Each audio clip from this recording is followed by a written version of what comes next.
திருமாமணி சேர் திருக்கதவம் திறந்த போதே சிவபுரத்து திருமால் அறியார் திருப்புயங்கண் திருத்தால் சென்று சேர்வோமே.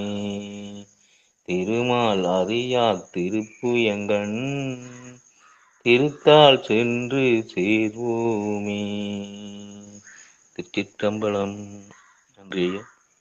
அருமை அருமை அருமை அருமை. அடுத்து நம்முடைய நிகழ்ச்சியில் திருப்பள்ளி எழுச்சி. ஆமா மகேஸ்வரி அம்மா பாடுறீங்களா?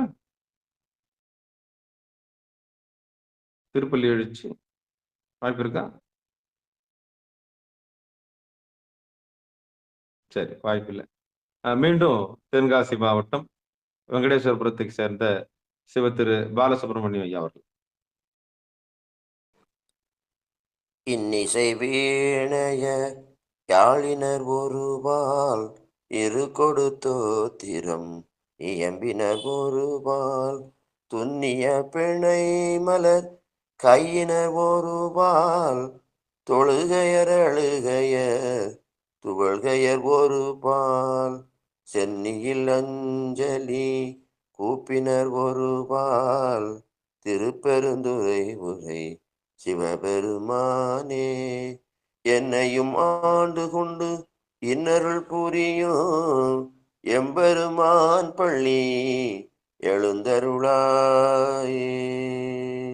என்னையும் ஆண்டு கொண்டு இன்னருள் புரியும் எம்பெருமான் பள்ளி எழுந்தருளாயே. திருச்சிற்றம்பலம். நன்றி ஐயா. நன்றி சார் சிவபெருமான். அடுத்து பெரும்புலர் காலை மூழ்கி. தனலட்சுமி அம்மா பாடுறீங்களா? ஐயா. திருச்சிற்றம்பலம். பெரும்புலர் காலை மூழ்கி அரும்புலர்கள் கொண்டாங்கு ஆர்வத்தை உள்ளே வைத்து விரும்பினல் விளக்கு தூபம் விதியினால் இடவல்லார்க்கு கரும்பு நீர் கட்டி போல்வார் கடவுர் வீரட்டனாரே. விரும்பினல் விளக்கு தூபம் விதியினால் இடவல்லார்க்கு கரும்பினில் கட்டி போல்வார் கடவுர் வீரட்டனாரே. நன்றிங்க ஐயா. திருச்சிற்றம்பலம். நன்றிங்கம்மா. தென்னாடுடைய சிவனே போற்றி, எந்நாட்டவர்க்கும் இறைவா போற்றி. அன்பர்களுக்கு ஆன்ம வணக்கம். சிவபெருமானுடைய பெரும் கருணையினாலே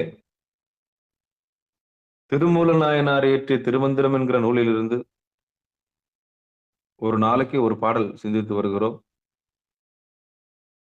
நம்முடைய நிகழ்ச்சிக்கு வருகை தந்துள்ள அத்துணை அடியார் பெருமக்களையும் வருக வருக என்று வரவேற்று, நமக்கு இப்படியெல்லாம் ஒரு களத்தை ஏற்பாடு செய்து கொடுத்திருக்கக்கூடிய சிகாரம் சைவநெறி பாடசாலைக்கும் நம்ம எல்லாம் ஒன்று இணைத்திருக்கக்கூடிய அந்த திருவருள் கருணைக்கும் மனமொழி மேகலாலே வணங்கி, பிறந்த மொழிபெயன்று நமக்கு உலகத்தை காண்பித்து கொடுத்து காரிய குருவாகவும் பிறகு அதற்கு பின்னால் இருக்கக்கூடிய காரண குருவாகவும் வந்து இந்த உலகம் ஜெகத் மாயை என்று சொல்லி நமக்கு உறுத்தி உணர்த்தி பொய்யாயினை எல்லாம் போயகளை வந்தருளி மெய்ஞானமாகி மிளகின்ற மெய்ச்சுடரை நம்முடைய உடலுக்குள்ளே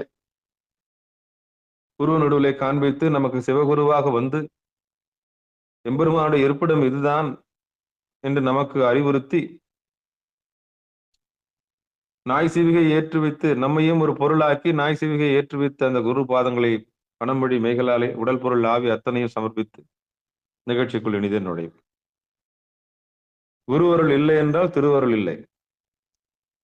மங்களத்தை கூட்டுவிக்க வேண்டும் என்றால் திருவருள் வேண்டும் என்று சொன்னால் அதற்கு குருவருள் வேண்டும். குருவுடைய அனுமதி இல்லாமல் நாம் கைலாயத்திற்கு செல்வது என்பது ஆகாத காரியம். அதிகார நந்தின்னு அதுக்கு சாமி பேர் வச்சிருக்கார். சாமி கருணாமூர்த்தி. அவருக்கு நல்லது கெட்டதெல்லாம் பார்க்க மாட்டார், உடனே அருள் புரியுறது தான் வேலை. ஆனா இதையெல்லாம் தடுத்து யாருக்கு கொடுக்கணும் யாருக்கு கொடுக்க கூடாதுன்ற பதவி யார் கொடுத்துருக்காருன்னா குரு கொடுத்திருக்கார். அதுக்கு சத்குருன்னு பேர். அது ஒவ்வொருத்துக்குள்ளும் அடங்கிய மனமா இருக்குது. அந்த சத்குருவை நமக்குள்ள இருக்கிற குருநாதரை நம்ம வணங்கணும். அப்போ அடங்கிய மனமே அந்த சத்குருவாக இருக்கிறது. அந்த மனத்துக்கிட்டே நம்ம கேட்கணும். இறைவனை சுமந்து கொண்டிருக்கிற நம்முடைய குருவாக இருக்கக்கூடிய அந்த மனசுகிட்ட கேட்டு, என்னுடைய ஆத்ம தரிசனத்துக்கு ஒரு நாள் வழிகாட்ட மாட்டீங்களா? நான் சுயம்புவை எப்போது அடைவது? என் பிறவி பெரும்பயனை நான் எப்பொழுது அடைவது? எம்பெருமான் திருவடியை எனக்கு காமிச்சு கொடுக்க மாட்டீங்களான்னு நம்ம தான் நம்ம குருநாதர்ட்ட கேட்கணும். அப்ப குரு மானுட சட்டை தாங்கி வருவார். நமக்குள்ள இருக்கிற குரு எப்படி வருவார்னா, மானுட சட்டை தாங்கி வந்து நமக்கு அறிவுரை வழங்கி, இந்த பக்கம் தான் போணும், இப்படிதான் வாழணும் அப்படின்னு சொல்லிக் கொடுப்பார். அப்ப எக்கோலம் கொண்டாலும் எந்த சூழல்ல இருந்தாலும் குருவுடைய அருள் இருந்தால் மட்டுமே நம்ம திருவருளை பெற முடியும். அது எப்பேற்பட்ட கடினமான சூழலாக இருந்தாலும் அந்த குருநாதருடைய பாதங்களை வருடி, அப்பா அருவரத்தில் ஒருவன் குருவரனாக வரக்கூடியவன் இறைவன் தான். அந்த அருவரத்தில் ஒருவன் குருவரனாக வந்து நம்மை ஆட்கொள்ள வேண்டும் அல்லவா? அவனே அந்த பதத்தை எடுத்துக்கொள்கிறான். அப்படிப்பட்ட குருநாதராக இருந்து இது நல்லது, இது கெட்டது என்று நமக்கு அறிவை நமக்கு உணர்த்தி, ஒரு நல்ல நெறியினை தீநெறி செல்லாமல், தீய நெறி செல்லாமல் நன்னெறிக்கு உய்ப்பது நமச்சிவாயவே என்பது போல, நன்தி என்று சொல்வார்களே, அந்த நல்ல தீ நம்முடைய பொருள் நடுவில் இருக்கிறது என்று அந்த நந்தியோட இருப்பிடத்தை நமக்கு காண்பித்து கொடுத்த அந்த குருநாதருடைய பொற்பாதங்களை மீண்டும் ஒரு முறை மனமொழி மெய்களாலே வணங்கி உடல் பொருள் ஆவி அத்தனையும் குருவருடைய அருளுக்கு சமர்ப்பித்து நிகழ்ச்சிக்குள் இனிதே நுழைவோம். திருச்சிற்றம்பலம், தில்லையம்பலம். திருமந்திரத்தில் 3ஆம் தந்திரத்தில் 19வது தலைப்பாக இருக்கக்கூடிய பரியங்கி யோகம், அந்த யோகத்தினுடைய தலைப்பின் கீழே 15வது பாடலை நாம் சிந்திக்க இருக்கின்றோம். பரியங்கி யோகத்தில் 15வது பாடல். திருமந்திரம் 3ஆம் தந்திரம் பரியங்கி யோகம், அந்த தலைப்பின் கீழே 15வது பாடல். வெளியை அறிந்து வெளியின் நடுவே ஒலியை அறிவின் ஒளிமுறியாமே தெளிவை அறிந்து செழுநந்தியாலே வெளியை அறிந்தனன் மேலறியேனே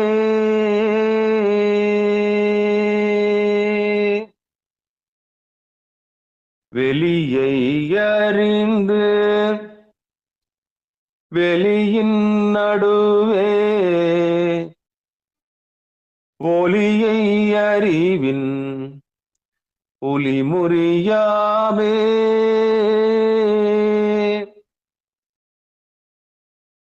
தெளிவை அறிந்து செழுநந்தியாலே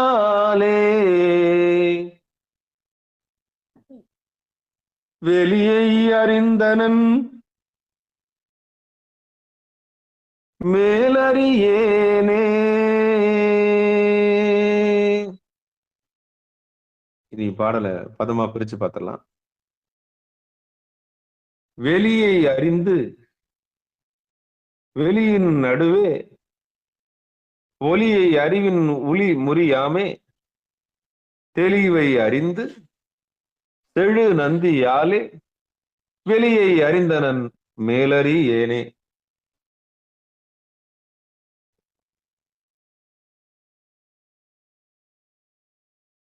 இனி பாடலுக்கான பொழிப்புரைய தர்மயாதிரத்தின் வழியாக பார்க்கலாம். பொழிப்புரை. நன்றி தர்மபுராதீனம். பொழிப்புரை. யான் என் ஆசிரியர் நந்தி பெருமானது அருளால் வான மண்டலமாகிய நிராதாரத்தையும் அதில் விளங்குகின்ற அருளொளியையும் அவ்வொலியால் தெளியப்படுகின்ற மெய்ப்பொருளையும் உணர்ந்து அவ்வுணர்வு கெடாதிருக்க விந்து ஜெயம் பெறும் முறையையும் உணர்ந்தேன். யோகத்தில் இதற்கு மேல் அறியத்தக்கது ஒன்று இருப்பதாக எனக்கு தெரியவில்லை. அவ்வளவுதான் செய்தி. இன்னைக்கு வந்திருக்கவங்க எல்லாருமே பாக்கியவான்கள். என்னைக்கு வந்தாலும் நீங்க சிகாரத்துக்கு வந்தா பாக்கியவான்கள் தான், இல்லைன்னு சொல்லல. யோகத்தினுடைய முடிவை நம்ம தெரிஞ்சுக்க போறோம். அதாவது சரியை நெறியினுடைய முடிவு அது ஒரு பக்கம் இருக்கட்டும். கிரியை நெறியினுடைய முடிவு அது ஒரு பக்கம் இருக்கட்டும். யோகத்தின் முடிவு இன்னைக்கு நம்ம தெரிஞ்சுக்க போறோம்.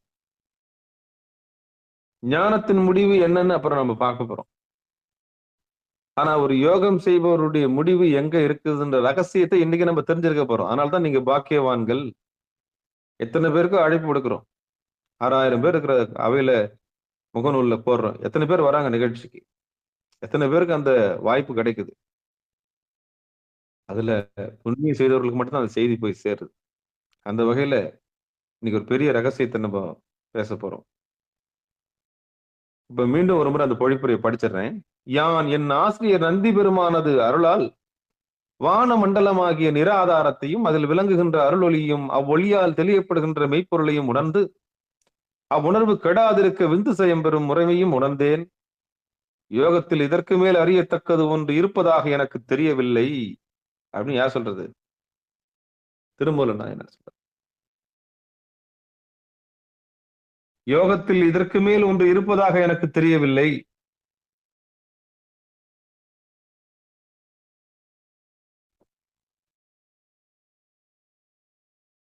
இனி சிகாரம் சைவநெறி பாடசாலையில் நாம கொஞ்சம் பதம் பதமா பிரிச்சு பார்ப்போம். தர்மயாதன் கொடுத்த விளக்கத்தை பார்த்துட்டோம். இனி நமக்கு யதார்த்தமா நமக்கு என்ன அப்படின்னு பார்ப்போம். வெளியை அறிந்து வெளியின் நடுவே ஒளியை அறிவின் ஒளி முறியாமே தெளிவை அறிந்து செடு நந்தியாலே வெளியே அறிந்தனன் மேலறியேனே. இந்த வெளியை அறிந்து அப்படின்னா வெட்ட வெளி. வாழ்க்கை அகம் புறம் ரெண்டா பிரிக்கலாம். அக வாழ்க்கை புற வாழ்க்கை. இறைவனை உள்ள தேடினாலும் சூன்யம்தான், வெளியே தேடினாலும் சூன்யம்தான். உள்ள தேடினாலும் எல்லை இல்லை, வெளியே தேடினாலும் எல்லை இல்லை. என்ன சாமி சொல்றீங்க? வெட்ட வெளியை நீங்க உள்ள தேடினாலும் சூன்யம்தான், அதே வெட்ட வெளியை நீங்க வெளியே தேடினாலும் சூன்யம்தான். என்ன சாமி சொல்றீங்க? ஆமா, நீங்க ராக்கெட்டு மேல ராக்கெட்டு விட்டாலும் பிரபஞ்சத்துக்கு எல்லையே இல்லை. சரி, எங்கேயாவது முடியுதான்னு பார்த்தா முடிவே இல்லாததுக்கு ஒண்ணும் என்ன சொல்லுவீங்க? அப்படியும் ஆராய்ச்சி ஆராய்ச்சி ரஷ்யா முதற்கொண்டு அமெரிக்கா நாடுகள் முதற்கொண்டு எவ்வளவு விஞ்ஞானத்தில் முடியுமோ அவ்வளவும் தேடி அலசி ஆராய்ச்சி எங்கெங்கெல்லாம் போக முடியுமோ அங்கெல்லாம் போயிட்டாங்க. அவ்வளவு.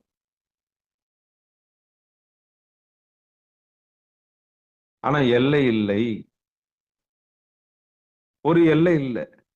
சந்திரனுக்கு போயிட்டான், சூரியனுக்கு போயிட்டான், புதனுக்கு போயிட்டான், செவ்வாய்க்கு போயிட்டான், வியாழனுக்கு போயிட்டான், வெள்ளிக்கு போயிட்டான். ஒண்ணு உடல எல்லா கிரகத்துக்கும் போயாச்சு. சனியை பார்த்துட்டான். வர வர கிழமையில 6 கோலம் ஒன்னா இருக்க போது, அந்த அதிசயமும் வர கிழமையில் நடக்க போகுது. 6 கோலம் ஒரே நேர்கோட்டில் நிக்க போகுது, அந்த அதிசயம் பூமியில் நடக்க போகுது. ஆக வெளியே அறிந்து அப்படின்னா இந்த வெளியே ஒருபோதும் வெட்ட வெளியே என்ன பண்ண முடியாது, அதுக்கு எல்லை இல்லை. அதுக்கு தில்லை அம்பலன்னு பேர். எல்லை இல்லாததுக்கு தில்லை அம்பலன்னு பேர். அதுதான் ஓடி ஓடி என்ன பண்ணானுங்க, மேல ஆராய்ச்சி பண்ணானுங்க. அந்த விஞ்ஞானம் முடிஞ்ச பாடல இன்னைக்கு வரலும் முடியல. அதுக்கு எல்லை இல்லைன்னு வரையறுத்துட்டான். அதுக்கு என்ன சொல்லிட்டான்? கேலக்சி, யூனிவர்ஸ், வேர்ல்டு, உலகம், சூரிய குடும்பம், அதுக்கு பேர் வைக்கிறான். சூரிய குடும்பம், பால்வெளி மண்டலம், விண்வெளி மண்டலம், அப்புறம் கிரகங்கள்லாம் கடந்து இருக்கக்கூடிய அந்த சுழற்சியிலிருந்து மீண்டு இருக்கக்கூடிய பால்வெளி மண்டலம், வெட்டவெளி, சூன்யம், பிளாக் ஹோல். கடைசியில் இருக்கிறது பிளாக் ஹோல். கருப்பா வந்து ஒன்னு ஆட்சி செய்துன்றான். அந்த பிளாக் ஹோலுக்கு அப்புறம் என்ன இருக்குன்னு பார்த்தா ஒண்ணுமே இல்லை, சிவபெருமானுடைய தோற்றம் தான் இருக்குது. இதுதான் அப்துல் கலாம் சொன்னார். இந்த வெளியே ஆராய்ச்சி செய்த போது எம்பெருமானுடைய திருமுகம் தான் தெரியுது. பால்வெளி மண்டலத்துக்கு அப்புறம் பிளாக் ஹோல் எல்லாம் தாண்டி பார்க்கும்போது அங்க இருக்கிற தோற்றம் எம்பெருமானுடைய தோற்றம் தான். அதுதான் நம்மள ஆளுதுன்னார். ஒரு முகமதியராக இருந்து அவர் கண்டு உணர்ந்தார். ஆக இந்த வெளியே ஒரு எல்லை இல்லை. வெளிக்கு ஒரு எல்லை இல்லை. அது முடியாதது. அதனால அதுக்கு தில்லை அம்பலம்னு பேர். சரி, சிற்றம்பலம் என்பது அதுக்கும் முடிவில்லை. அது எங்க இருக்குன்னா நமக்குள்ள இருக்குது. அப்ப எல்லை இல்லாததுக்கு தில்லை அம்பலம்னு பேர். யாராவது கேட்டா சுருக்கமா முடிச்சுக்கலாம். எதுக்கு எல்லை இல்லையோ அதுக்கு தில்லைன்னு பேர். யாராவது கேட்டாங்கன்னா சொல்லுங்க. எதுக்கு எல்லை இல்லையோ அதுக்கு தில்லைன்னு சொல்லுங்க. அதுக்கு என்ன பேர்னா தில்லை அம்பலம், எல்லையற்றது, வரையறுக்க முடியும். இறைவனை இன்ன தன்மையை இன்ன நிறத்தன்னு வரையறுக்க முடியும். அதனால ஒரு தில்லை அம்பலம், பொதுநடம் புரியக்கூடியவன், பிரபஞ்ச நாயகன். அந்த பிரபஞ்ச நாயகன் நமக்குள்ள எப்படி இருக்கான்னா திருச்சிற்றம்பலமாக இருக்கின்றான். அது பேரம்பலம், இது சிற்றம்பலம். இமை பொழுதும் என் நெஞ்சில் நீங்காதான் தாழ்வாழ்க. பேரம்பலத்துக்கும் தில்லை அம்பலத்துக்கும் திருச்சிற்றம்பலத்துக்கும் என்ன வித்தியாசம் யாருன்னா கேட்டாங்கன்னா, தில்லை அம்பலம் இல்லாம சிற்றம்பலம் இல்ல, சிற்றம்பலம் இல்லாம தில்லை அம்பலம் இல்ல. தைரியமா சொல்லலாம். பேரம்பலமாக இருக்கக்கூடிய எல்லை இல்லாமல் இருக்கக்கூடிய தில்லை அம்பலம் இல்லாமல் திருச்சிற்றம்பலம் இல்லை, திருச்சிற்றம்பலம் இல்லாமல் தில்லை அம்பலம் இல்லை.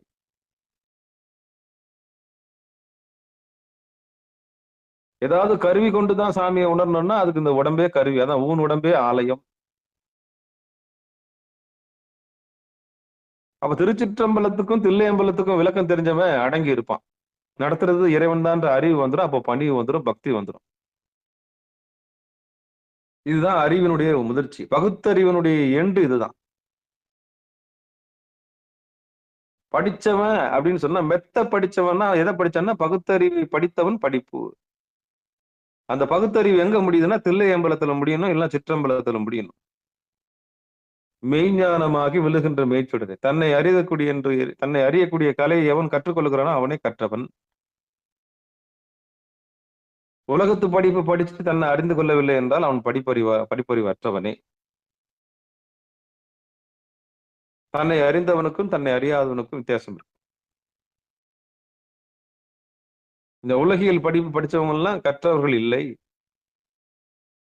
யார் கற்றவர்கள் அப்படின்னு பார்க்கும்போது தன்னை தானே அறிந்தவர்கள் தான் கற்றவர்கள். கற்றவர்கள் உண்ணும் கனியே போற்றி, கடலடைந்தார் செல்லும் கதியே போற்றி,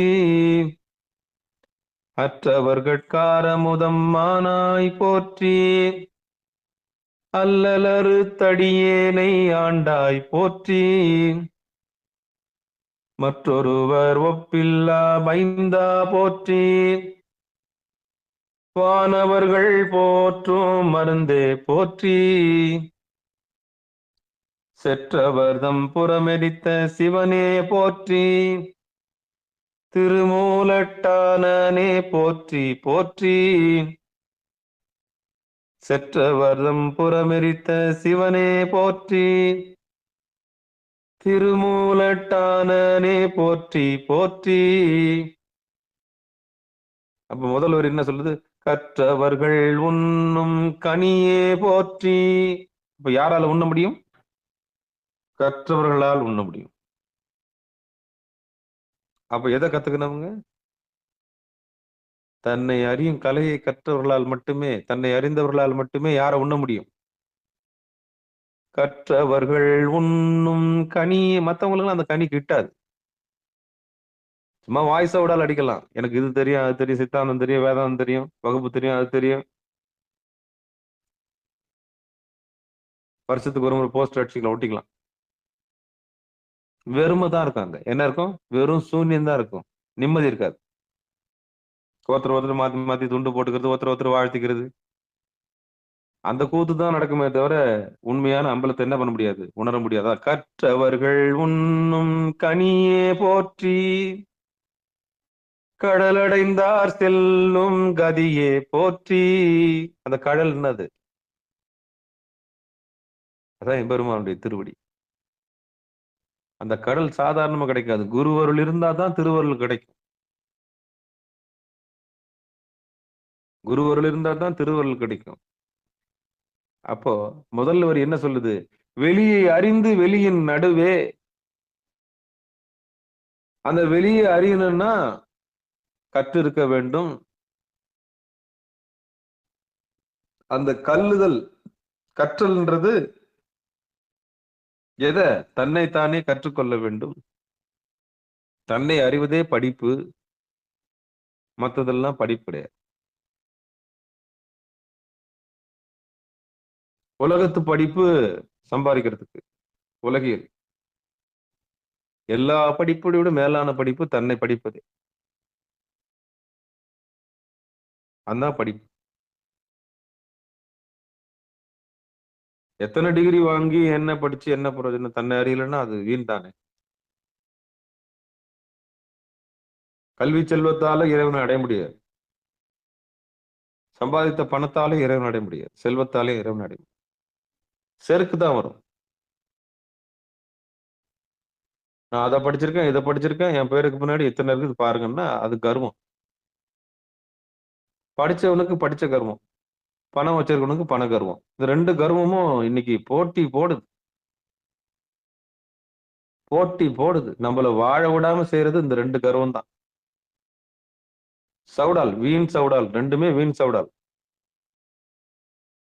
ஆனா அதுதான் என்னவோ வாழ்க்கையினுடைய பெரிய உன்னதமான நாகரிகம்னு இந்த உலகம் என்ன பண்ணுது? நினைக்குது. சத்தியமா அது படிப்பும் கிடையாது, அதுல நிம்மதியும் கிடையாது. அப்போ தன்னை அறிவதுதான் படிப்பு. அந்த வெளியை அறிந்து கொள்வதுதான் படிப்பு. வெளியின் நடுவே. இந்த முதல் வரி அதான் சொல்லு. வெளின்னா அம்பலம் சொல்லிட்டேன். அந்த பேரம்பலத்தை இந்த உடலாகிய சிற்றம்பலத்தில் எப்படி தரிசனம் செய்வது? அதுதான் கழலடைந்தார் செல்லும் கதியே போற்றி. நீ என்ன கதி அடைவியோ அப்படின்னா சிவகதி அடையணும். கண்ணு ரெண்டும் கொண்டு போய் அங்க நிறுத்தி எம்பெருமான் திருவடியில் நிறுத்தி இளைப்பாறுதல் நடக்கணும். இளைப்பாறுதல். இளைப்பாறுதல்னா என்ன? பரமாத்மாவும் ஜீவாத்மாவும் சந்திச்சு ரெண்டு பேரும் ஒன்னா ஆயிரணும். திருச்சிற்றம்பலமும் தில்லையம்பலமும் சந்திக்கிறதுக்கு பாயிண்ட் தான் என்னது? பரமாத்மாவும் ஜீவாத்மாவும் சந்திக்கிற புள்ளிக்கு தான் கடலடைந்தார் செல்லும் கதியே போற்றி. அந்த கடல் எம்பெருமான் திருவடி. இதுதான் சுட்டி காமிக்கிறதுக்கு வரும்போதெல்லாம் குரு அருள் வேணும். குரு அருள் இருந்தா தான் அந்த இடத்த கடலை நம்ம பெற முடியும். அவ்வளவு சீக்கிரம் சைவத்துல எல்லாரும் அந்த நிலைக்கு வந்துட முடியாது. நான் சொன்னேனே, படிப்பு கருவர் இருக்கிற வரைக்கும் அம்பலத்து பக்கம் நெருங்க முடியாது. கையில இருக்கிற பண கர்வம், சம்பள கர்வம் இருக்குல்ல, அந்த சம்பள கர்வம் இருக்கிற வரைக்கும் எம்பெருமான் பக்கமே உன்னால வர முடியாது. அப்போ படிப்பு கர்வமும் செல்வ கர்வமும் உன்னை என்ன திருவடிக்கு சேர்க்காது. நீயே போஸ்ட் அடிச்சு ஒண்ணா ஒட்டிக்கலாம், உன் பேரை பல முறை விளம்பரம் பண்ணிக்கலாம். ஆனா கிட்ட கூட நெருங்க முடியாது. எம்பெருமான் பக்கம் கூட உன்னால நெருங்க முடியாது. உன் பணத்தால என்ன விளம்பரம் தானே பண்ண முடியும், மத்த எதுவும் பண்ண முடியாது.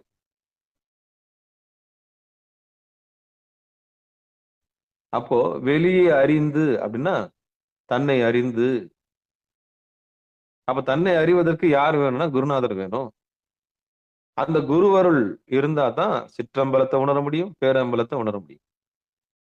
தன்னையும் அறிய முடியும், தன் தலைவனையும் அறிய முடியும். எழுதி வச்சுங்க. தன்னையும் அறிதல், தன் தலைவனையும் அறிதல். தன்னை அறிவது என்பது திருச்சிற்றம்பலம், தன் தலைவனை அறிவது என்பது தில்லையம்பலம்.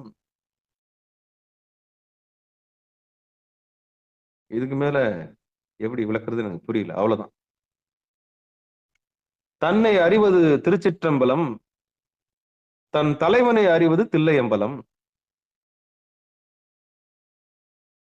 தனக்கு ஒரு தலைவன் இருக்கிறான் என்பதை உணர்ந்து கொள்வது தில்லையம்பலம். அவ்வளவுதான். இதுக்கு யாருடைய அருள் வேணும்? குருநாதருடைய அருள் வேணும். குருவருள் இல்லைன்னா இந்த திருவருளை உணர முடியாது. அதான் படிச்சு படிச்சு சொல்றது. குருவருள் வேணும், குருவருள் வேணும். நம்மளுக்கு வழி நடத்துறதுக்கு குரு வேணும்.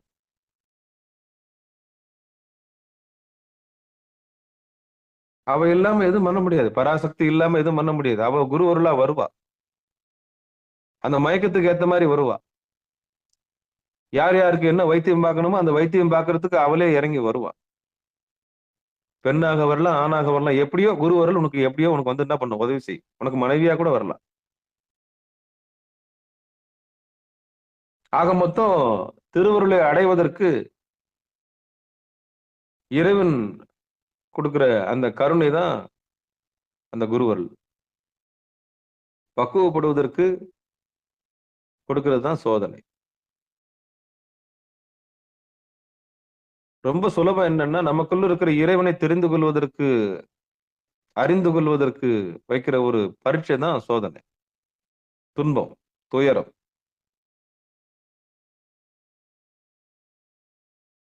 அப்படிப்பட்ட தன்னை அறிந்து இன்பம் உறுவதற்கு வெண்ணிலாவே தன்னை அறிந்து இன்பம் உறுவதற்கு தடையாக இருப்பது தான் இந்த உலகம்.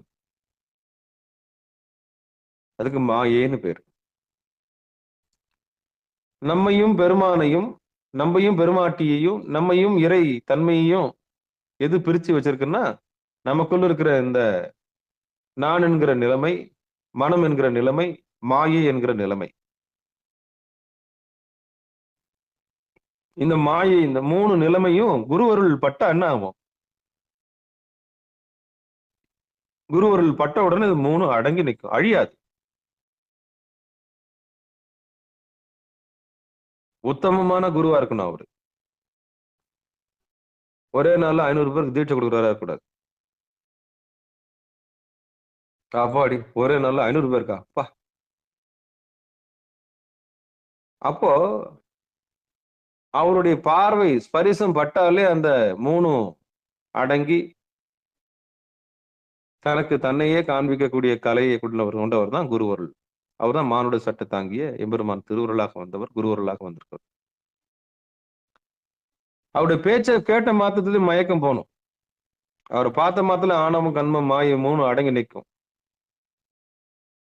அதான் குருவருள். அப்படிப்பட்ட குருவருள் துணையோடு தான் இந்த பரியங்க யோகத்துல நம்ம பார்த்துட்டு இருக்கோம். தனித்து இந்த பிரபஞ்சத்தை எதிர்கொள்வதற்கு கேசரி யோகமும், கணவன் மனைவியாக இருவரும் சேர்ந்து அணுகுவதற்கு பரியங்க யோகம். அதான் திருமூல நாயனார் சொல்றாரு, சந்தானத்துக்காக மட்டும்தான் கீழே இறங்கி மூலாதாரத்துல இடுப்பு பகுதியிலிருந்து சில விஷயங்கள்லாம் பயிர் வைக்கிறதுக்கு பயிர் வச்சு விவசாயம் பண்ணி போகத்துல ஈடுபட்டு வெள்ளாமை அறுவடை செய்து அந்த குழந்தையை பெத்தெடுக்கிறதுக்கு தான் அந்த 2 பேரும் சேர்றது. 2 பேரும் சேர்றதுக்கு தான் அந்த மாதிரி சுகங்கள்லாம் வச்சாரு கீழே சாமி. சுகம்னு ஒண்ணு வைக்கலன்னா யாரும் சேரவே மாட்டான். ஆண் பெண்ணுன்ற அறிவே இல்லைன்னா யாரும் யாரையும் தேடவும் மாட்டான். அந்த பால் உணர்ச்சின்னு ஒண்ணு இல்லைன்னா உற்பத்தி நின்று போயிடும். பால் உணர்ச்சின்னு ஒண்ணு இல்லைன்னா, மாயேன்னு ஒண்ணு இல்லைன்னா உற்பத்தி நின்று போயிடும். அதுக்காக தான் சாமியார் ஒரு மயக்கத்தை வச்சார், ஒரு திரையை வச்சார், மன்மதனை வச்சார். எல்லாருக்கும் உருவம் கொடுத்தாரு, மன்மதனுக்கு உருவம் கொடுக்கல சாமி, எரிச்சிட்டார். ஜெகன் மோகினி, இந்த மாயைன்றது என்னன்னா மன்மதன், அவனுக்கு உருவம் கொடுக்கவே இல்லை சாமி, எரிச்சிட்டார். அதனால எங்க எந்த மோகம் யார் மேல எப்படி ஏற்படுன்றத கடைசி வரல என்ன பண்ண முடியாது, பார்க்க முடியாது. அதான் மாயை. அப்போ உலக உற்பத்திக்காக இது 3த்தையும் வச்சிருக்காரு. சாமி தான் வச்சிருக்கிறாரு. ஆணவம், கண்மம், மாயை 3 டூலும் யாருது? சாமி தான். பதி, பசு, பாசம் இது 3 அழியாது. பாசத்துல அடங்குனது தான் அந்த ஆணவம், கண்மம், மாயை. அப்ப அது யாரா இருக்க முடியும்? சாமியா தான் இருக்க முடியும். அதனாலதான் சாமியோட விளையாட்டு, பெருமானுடைய விளையாட்டு தான் இந்த ஆணவம், பெருமானுடைய விளையாட்டு தான் இந்த கண்மம், பெருமானுடைய விளையாட்டு தான் இந்த மாயை. அப்ப அவர் நினைச்சா அவன் அருளாலே அவன் தாள் வணங்கி, அவர் நினைச்சா ஆணவத்தை என்ன பண்ணலாம்? முப்புறத்தை எரிக்கலாம். அவர் நினைச்சா நம்மளை திருப்பியும் ஆணவத்து பக்கம் திருப்பியும் செலுத்தலாம். பெருமானுடைய திருவள் கருணை நினைத்தால் நம்மை ஆணவத்தின் மலத்தின் பக்கம் பாசத்தின் பக்கம் விரட்டலாம். அதே திருவள் கருணை நினைச்சா பாசத்துல இருந்து நமக்கு விடுதலையும் தரலாம். அதான் விளையாட்டு. இது ஒரு விளையாட்டு. யாருக்கு? பெருமானுக்கு விளையாட்டு. அப்படிப்பட்ட வெளியை அறிந்து வெளியின் நடுவே அப்படின்னா அதான் புருவ நடு. அப்ப தனித்திருப்பவர்களுக்கு கேசரிய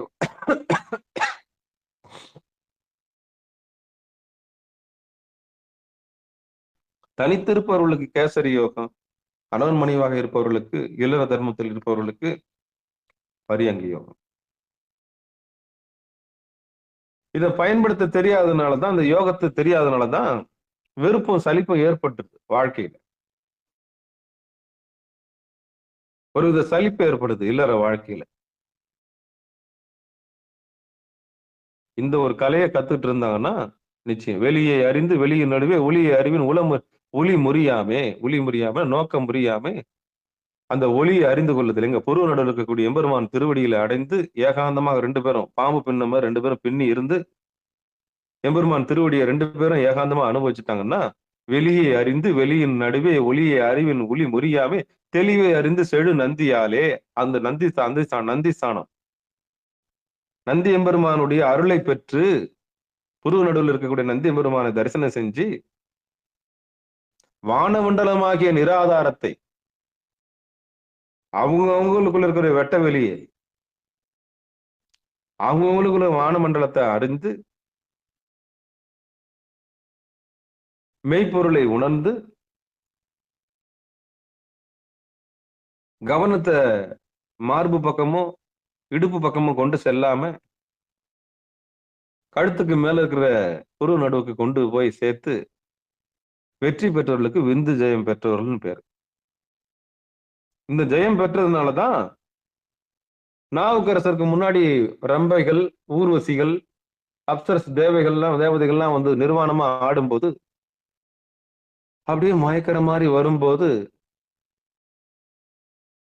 போயிட்டு வாங்கம்மா உங்களுக்கு வேலை இல்லைன்னு சொன்னாரு. அப்ப யாரால இந்த வார்த்தையை சொல்ல முடியும்னா, இந்த பரியங்க யோகம் செய்தாரோ தெரியல, திருநாவுக்கரசு செஞ்சாரா நமக்கு தெரியல, திருமணம் பண்ணாரா திருமணம் பண்ணலையான்ட்டு நமக்கு வேண்டாம், அந்த ஆராய்ச்சி வேண்டாம். அவர் திருவருள் கருணையினாலே கேசரி யோகத்தினாலே மேலே வந்திருப்பார். அவர் யோகியும் கூட. அப்போ அவர் உழவார பணி எது உழவார பணி? எது உழவார பணி? உடம்பையும் மனத்தையும் தூய்மைப்படுத்தி உள்ளே செல்வதுதான் உழவார பணி. மனமெனும் அந்த மனசை சுத்தப்படுத்தி உள்ள உழவார பணி செஞ்சு ஒரு இடம் நிலைச்சு முதுகெலும்பு நேரா வச்சு கையை 2 கோத்துக்குன்னு உடல் சுத்தம் முதல் உழவார பணி, அப்புறம் மன சுத்தம் 2வது உழவார பணி, அப்புறம் உயிர் சுத்தம் ஆத்மா சுத்தம் கொண்டு போய் புருவனூர் நிறுத்ததுதான் உழவார பணியுடைய அர்த்தம். மனம் என்னும் கோயில் உடம்பெனும் ஆலயத்தை சரி செஞ்சு கை 2 திருநீர் 16 இடத்துல பூசி ஒரு விளக்கு 1 போட்டு ஊதுபத்தி ஏற்றி கை 2 போத்துக்குன்னு கருவறை தரிசனம் புருவ நடுவில் பார்த்து ஏகாந்தமா இருக்கிறதுக்கு பேர் தான் உழவார பணி. இதுதான் உழவார பணி. இந்த உழவார பணி தான் அவர் செஞ்சார். அப்படி உழவார பணி செய்யும் போது இந்திரன் வந்து மாயை அனுப்புவான். இவன் தவம் பண்ணி கைலாயத்துக்கு வந்துட போறான், முதல்ல தவத்தை கெடுங்க போங்க, ரம்ப மேனகை ஊர்வசி. அப்ப யாரெல்லாம் தவத்துல உட்காடுறான்னா முதல் வேலை என்னன்னா மயக்கிறது தான் இந்திரனுடைய வேலை. இந்திரனுக்கு வேலையே என்னன்னா, எப்ப நீ பாட்டுன்னு புருவ நடுக்கு போயிட்டீங்கன்னா எனக்கு வேலை இல்லாம போயிடும். அப்புறம் அப்ப அனுப்பு முதல்ல மேனகி, ஊர்வசி அனுப்பு, என் தவத்துல உட்காந்த முதல் தவத்தை கெடு. அதனாலதான் அந்த அப்சரஸ் எல்லாம் வந்தது சோதனை. அப்ப கழுத்து கீழே புத்தி போதா அப்படின்னு ஒரு சின்ன சோதனை. அப்போ சாமி என்ன பண்றாங்க, உங்களுக்கு இங்க வேலை இல்லப்பா அப்படின்ட்டு. அதான் நாவுக்கரசர் பொண்ணும் பொருளும் கொடுத்து பாக்குறாரு, ரத்தனங்கள்லாம் கொடுத்து பாக்குறாரு, ஒன்னும் வேலைக்கு ஆகல. எல்லா ரத்தனங்களுக்கும் மேலான ரத்தனம் புருவ நடு, பெருமான் திருவடி. இதை புரிஞ்சுக்கிட்டாலே போதும்.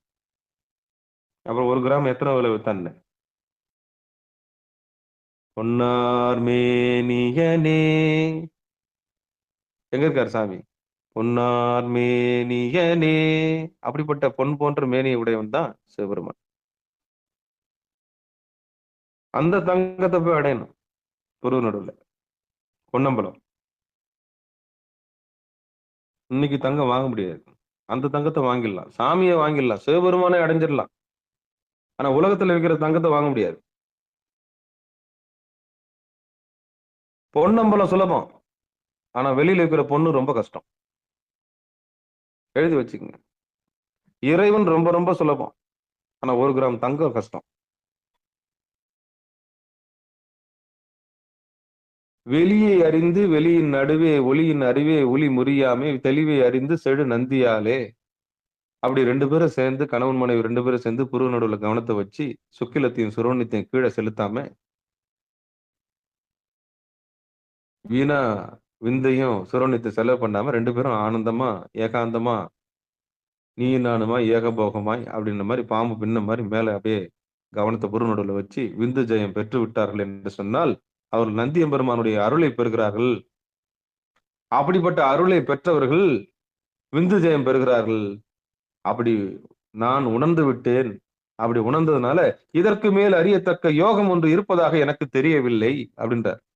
அப்போ யோகத்தின் முடிவு என்பது மனத்தினுடைய வெற்றி, விந்தினுடைய வெற்றி. கழுத்துக்கு மேல் தன் கவனத்தை சென்று இனி இச்சைக்கு ஆட்பட மாட்டோம். அப்படி ஆட்பட்டாலும் நாங்க உஷாரா இருப்போம். எங்களுக்கு கவனம் புருவ நடுவுல தான் இருக்கும். திருவடி தெரிஞ்சவனுக்கும் திருவடி தெரியாதவனுக்கும் வித்தியாசம் இருக்கு. உபதேசம் பெற்றவனுக்கும் உபதேசம் பெறாதவனுக்கும் வித்தியாசம் இருக்கு. எம்பெருமானுடைய உணர்வை பெற்றவனுக்கும் எம்பெருமானுடைய உணர்வை அற்றவர்களுக்கும் வித்தியாசம் இருக்கு. தன்னை உணர்ந்தவனுக்கும் தன்னை அறியாதவனுக்கும் வித்தியாசம் இருக்கு. உலகத்தானுக்கும் அருளாளருக்கும் வித்தியாசம் இருக்கு. சிவனடியை கண்டவனுக்கும் சிவனடியை காணாதவனுக்கும் வித்தியாசம் இருக்கு. பக்குவப்பட்டவனுக்கும் பக்குவப்படாதவனுக்கும் வித்தியாசம் இருக்கு. பண்பட்டவனுக்கும் பண்படாதவனுக்கும் வித்தியாசம் இருக்கு. குருவருள் பெற்றவனுக்கும் குருவருள் பெறாதவனுக்கும் வித்தியாசம் இருக்கு. இந்த உணர்ச்சி நமக்கு வேணும். சிகாரம் சைவநெறி பாடசாலைக்கு வந்தவனுக்கும் வராதவனுக்கும் வித்தியாசம் இருக்கு.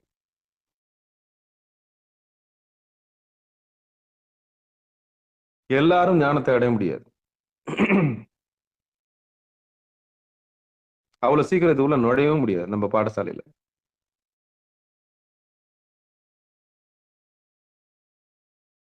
இதுதான் ரகசியம். இதுதான் சிதம்பர ரகசியம். திருச்சிற்றம்பலம்னா என்ன, தில்லையம்பலம்னா என்ன, அந்த பொன்னம்பலத்தை அடையறதுக்கு என்ன அம்பலம் வேணும், குருவருள் வேணும்ன்றத பார்த்தோம். அப்படி 2 பேரும் ஒன்னா சேர்ந்து அந்த பேரம்பலத்தை உணர்ந்து விந்து ஜெயம் பெற்று சுரோனித ஜெயம் பெற்று உடல் சார்ந்த கீழே மூலாதாரம் முதற்கொண்டு ஆதாரங்கள்ல மாட்டிக்காம கழுத்துக்கு மேல இருக்க எம்பெருமான் திருவடியில திளைத்து இன்புற்று இருப்பார்கள் எனால் அதை விட ஒரு யோகம் எதுவுமே இல்லை என்று சொல்றார். வெளியே அறிந்தனன் மேல் அறியன், இதுக்கு மேல ஒண்ணு இல்லைன்றார். இதுக்கு மேல ஒரு யோகம் இல்லைன்ற, அதனாலதான் நீங்க வந்திருக்கோம் எல்லாருமே பாக்கியசாலிகள் சொன்ன. அப்போ யோகத்தின் முடிவு என்பது என்னன்னா ஜீவாத்மா பரமாத்மா ஐக்கியம். திருச்சிற்றம்பலமும் தில்லையம்பலமும் ஒன்னா சேர்றதுக்கு தான் இவ்வளவு கூத்து. அதான் பிறவி பெரும்பயன். இதுதான் இந்த ஜென்மம் எடுத்து என்ன புண்ணியம் சொல்லடி நீ யாத்தா. இந்த ஜென்மம் எடுத்து என்ன புண்ணியம்னா இதுதான் புண்ணியம்.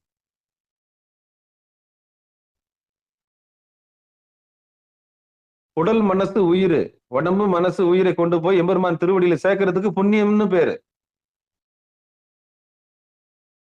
அதே உடல் பொருள் ஆவி புருவ நடுவுல இருந்து வெளியே வந்து உலக இச்சையில போய் மாட்டிக்கிறதுக்கு பாவம்னு பேரு. யாராவது பாவ புண்ணியம் கேட்டாங்கன்னா பதில் சொல்லுங்க. எம்பெருமான் திருவடியை நோக்கி இருப்பது புண்ணியம். அவன் திருவடியை விட்டு விலகி வெளியே சென்று பணியாற்றுவது, அவனை மறந்து இருப்பது பாவம். பாவ புண்ணியத்துக்கான விளக்கம் கேட்டா சொல்லுங்க. எவன் தன்னை அறிந்து எம்பெருமான் திருவடியிலே இளைப்பாருகிறானோ அவன் புண்ணியன். எல்லா இந்திரியங்களையும் கொண்டு போய் எங்க நிறுத்திட்டான், பொருளோடு நிறுத்திட்டான், அவன் புண்ணியஸ்தான். அதே இந்திரியங்களை, அதே காம சக்தியை வெளி உலகத்துக்காக செலவு பண்றான்னா அவன் பாவி. சக்தியை நிலையில்லாததுக்கு செலவு செய்யறவனுக்கு பாவின்னு பேரு. அதே சக்தியை நிலையான எம்பெருமான் திருவடிக்கு படைத்தவனிடம் சென்று சேர்ப்பவனுக்கு புண்ணியஸ்தன் பேர். அப்ப சிகார சைவ நெறி பாடசாலைக்கு வரவனுக்கு பாவம் எது புண்ணியம் எதுன்னு தெரியணும்.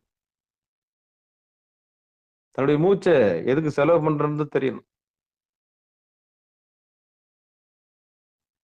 இதுக்கப்புறம் பாவ புண்ணியம் எவனா கேட்டான்னா அதுக்கு பதில் கரெக்டா வச்சிருக்கணும். திருவடியை மறந்தவனுக்கு பாவம், எம்பெருமான் திருவடியை உணர்ந்தவனுக்கு புண்ணியம். அப்ப குருவருள் வேணும். குருவருள் இல்லாத கிட்ட வர முடியாது. அதுக்கு தடையா இருக்கிறது ஆணவம் தான், ஈகோ. ஃபர்ஸ்ட் நம்பர் 1 அதுதான். நீ சொல்லி நான் என்ன செய்யறது. 2வது விதியில இடம் இருக்கணும். கர்மாவில் அங்க இருக்கணும். இங்க வந்து இது உள்ள வந்து தெளியணும்னு விதியில் இருக்கணும். அப்பதான் தெளிய முடியும். 3வது மாயை வழிவிடணும். இது 3ம் சாமியோட கணக்கு. அதான் அவன் கணக்கு அப்படின்னு சொல்லி இந்த பாட்டை இன்னொரு முறை படிச்சிடறேன். வெளியை அறிந்து வெளியின் நடுவே ஒலியை அறிவின் ஒலி முறியாமே, தெளிவை அறிந்து செழுநந்தியாலே வெளியை அறிந்தனன் மேலறியேனே. திருவள்ளுவர் கருணையினாலே அந்த ஒலியை புருவ நடுவுல லைச்சு பார்த்து ஒளி முறியா அப்படின்னா கண்ணு ரெண்டும் அசையாம, கண்ணு ரெண்டும் ஒளி முறினா அந்த ஒளி போய் படுது இல்ல, ஒளியை வச்சுதானே இந்த உரலை இது பண்ணுவாங்க. ஒளி போடுவீங்களான்னு கேட்பாங்களே, அந்த மாதிரி செதுக்கணும் புருவ நடுவுல. ஒளி முறியாம ஆனா பார்வை முறியாம இமைக்காம பாக்குறதுக்கு தான் இமயமலை. அது இமயமலை கிடையாது. அங்க போனா குளிரும் பனி இருக்கும், அவ்வளவுதான். மானசரோவர் கைலாயத்துக்கு செலவு பண்ணிட்டு போறதெல்லாம் ஒரு கூத்து. அது அந்த காசு சிகாரம் சைவநெறி பாடசாலை கூத்து. அன்னைக்கு ஆமா நம்ம பாடசாலையை பெருசாக்கலாம். 1.5 லட்சம் ரூபாய், 1.25 லட்சம் ரூபாய். எது இமயமலைன்னு தெரியாமலே போய் உட்காந்து. ஹெலிகாப்டருக்கு ஃபீஸு, ட்ரெயினுக்கு ஃபீஸு நினைச்சு பார்த்தா கொஞ்சம் கஷ்டமா தான் இருக்குது. கண்ணு ரெண்டும் இமைக்காம எம்பெருமான் திருவடியை பார்க்கணும். அதுக்கு பேர் இமயமலை, இமயாமலை. 3 விளக்கம் இன்னைக்கு கொடுத்துருக்கேன். இமைக்காம பார்க்கணும். 24 நிமிஷம் ஒதுக்க சொல்றேன் ஒரு நாளைக்கு. 24 மினிட்ஸ், ஒரு நாழிகை. ஆலோசனை நேரம்னு ஒதுக்குறீங்க வாழ்க்கையில. கொஞ்சம் ஆலோசனை பண்ணி பாருங்க. இதை எப்படி எதிர்கொள்ள போறோம், இதை எப்படி எதிர்கொள்ள போறோம், இன்னைக்கு எப்படி எதிர்கொள்ள போறோம், இன்னைக்கு யாரை எப்படி எதிர்கொள்ள போறோம்னு உட்காந்துருங்க 24 நிமிஷம். முதல்ல கண்ண மூடி உட்காருங்க, அதுக்கப்புறம் புருவனோட பாருங்க. அதான் இந்த பாட்டு சொல்லுது. அப்போ எம்பெருமான் ஒளியை பேரருள திருவருள குருவருள் மூலியமாக பெற்று, திருச்சிற்றம்பலம்னா என்ன, தில்லையம்பலம்னா என்னன்னு நம்ம இன்னைக்கு பார்த்தோம். ஜீவாத்மானா யாரு, பரமாத்மா யாருன்னு பார்த்தோம். எது பாவம் எது புண்ணியம்னு பார்த்தோம். எது கணவன் மனைவி 2 பேரும் சேர அந்த பாவ புண்ணிய கணக்கு பார்த்தோம். ஆக ஒரு கணவன் மனைவி சேர்வதுன்றது எதுக்குன்னா, உலக மாயை வென்று ஜெகத் மாயை வென்று எம்பெருமான் திருவடிகளை இளைப்பாறுதல் தான் இல்லற தர்மத்தினுடைய நோக்கம். வந்த அடியார்களுக்கு இந்த உண்மையை தெரிவித்து சத்தியத்தை போதிக்கக்கூடிய மிகப்பெரிய உன்னதமான தம்பதிகளாக மாறி, அன்னம் பாலிப்பதே பெரிய தொண்டாக வைத்துக்கொண்டு தன்னிடம் வருபவர்களுக்கு அன்னம் பாலித்து எம்பெருமான் திருவடியை சுட்டி காண்பிக்கக்கூடிய பக்குவம் உங்களுக்கு வந்துருச்சுன்னா, நீங்க தான் திவ்ய தம்பதிகள். நீங்க தான் ஆதர்ஷன தம்பதிகள். நீங்க தான் வாழும் பார்வதியும் பரமசிவனும் யாருன்னா, இந்த உண்மையை தெரிந்தவர்கள் வாழும் பார்வதியும் பரமசிவனும் ஆவார்கள். மனமொத்த தம்பதிகள். ஏன்னா மனம் எனும் காலை அடக்கி விட்டதால் இவர்களுக்கு விடையேறி நிற்கக்கூடியவர்கள்.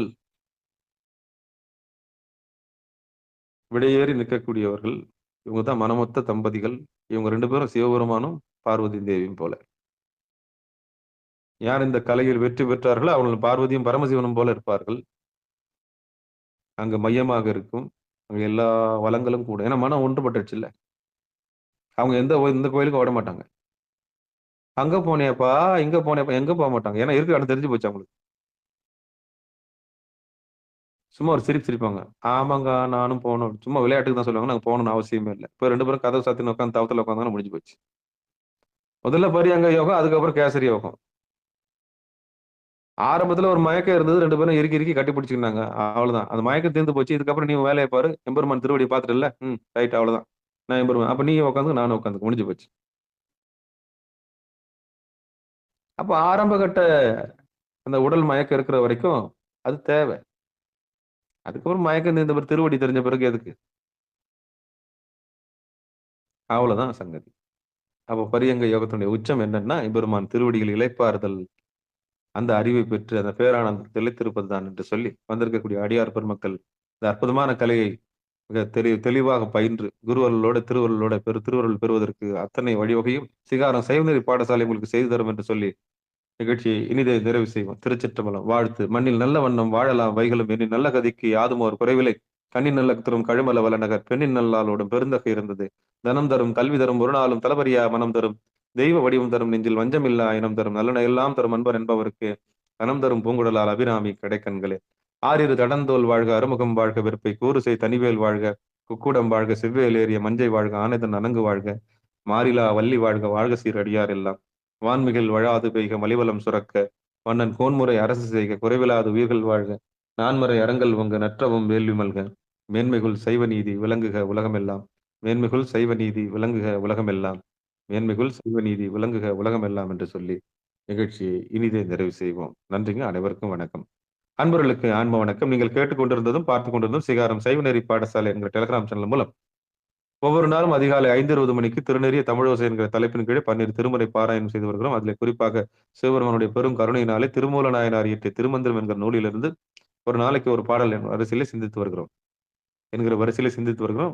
அந்த வகையில் நம்முடைய நிகழ்ச்சிக்கு வருகை தந்து சிறப்பித்த அத்தனை அடியார் பெருமக்களுடைய பொன்னார் திருவடிகளை மனமொழி மைகளாலே வணங்கி நிகழ்ச்சியை இனிதே நிறைவு செய்வோம். மீண்டும் இன்றிரவு 8 மணிக்கு பிறகு 9:50 சிறப்பு நிகழ்ச்சியில் அடியார் பெருமக்கள் கலந்து கொள்ளும்படி பணிவன்போடு கூறி விடைபெறுகிறோம். மற்றொன்னையாவது நமச்சிவாயவே. நமச்சிவாயவே ஞானமும் கல்வியும், நமச்சிவாயவே நான் அறிவிச் செய்யும், நமச்சிவாயவே நான் அவின்றேத்துமே, நமச்சிவாயவே நன்னெறி காட்டுமே என்று சொல்லி நிகழ்ச்சியினை இனிதே நிறைவு செய்வோம். நன்றி, வணக்கம். திருச்சிற்றம்பலம், தில்லையம்பலம்.